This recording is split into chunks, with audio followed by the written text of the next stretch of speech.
Mariing pinabulaanan ni Immigration Commissioner Joel Anthony Viado ang umano'y korupsyon sa loob ng kanyang ahensya. Ayon kay Viado, bukas siya sa anumang investigasyon. Yan ang agenda report ni Andrea Salve. Binasag na ni Bureau of Immigration Commissioner Joel Anthony Viado ang kanyang katahimikan tungkol sa mga alegasyong ipinupukol sa kanya ng mga nagpakilalang empleyado ng ahensya. Sa isang pahayag, direkta niyang itinanggi ang mga nakasaad sa white paper na ipinadala umano ng mga empleyado kay Pangulong Bongbong Marcos. Kasama na rito ang kanya raw pagpapalaya sa 3 Chinese pogo bosses, pagbibigay ng special treatment sa foreign clients ng kanyang frat brother na si Attorney Alfred Liao, ang umano'y pag-auction ng permanent visa sa mga Chinese at iba pang alegasyon ng korupsyon. Giit ni Commissioner Viado, handa siyang magpaimbestiga kaugnay nito. Alam niya na rin daw kung sino ang mga nasa likod ng tinatawag niyang orchestrated at well-funded campaign para siraan ng BI.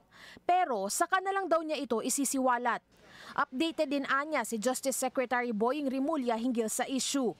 Una na rin siyang nasabihan sa posibilidad na gumanti ang nasa underground operations ng BI na dati na nilang nabuking at napahinto kung kaya't inasahan na niya ito. May senior immigration official din daw na ngayon nagpapanggap na whistleblower ang sumubok na pilitin silang palayain ng isang Chinese national na linked sa isang makapangyarihang politiko mula sa nakalipas na administrasyon. Hindi niya pinahintulutan ang pagpapalaya sa nasabing Chinese kaya sa kanyang hinuha, posibleng ang opisyal na ito ang nasa likod ng smear campaign.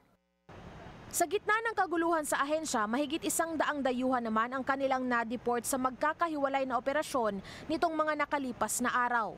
100 dito ang Vietnamese, 12 ang South Koreans at 1 ang Malagasy. Karamihan sa deported individuals ay dating nanirahan o nagtrabaho sa mga pogo hub na nasa likod ng iba't ibang organized crime tulad na lang ng online scam at trafficking.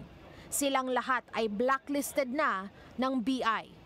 Para sa agenda, Andrea Salve, Billionaire News Channel.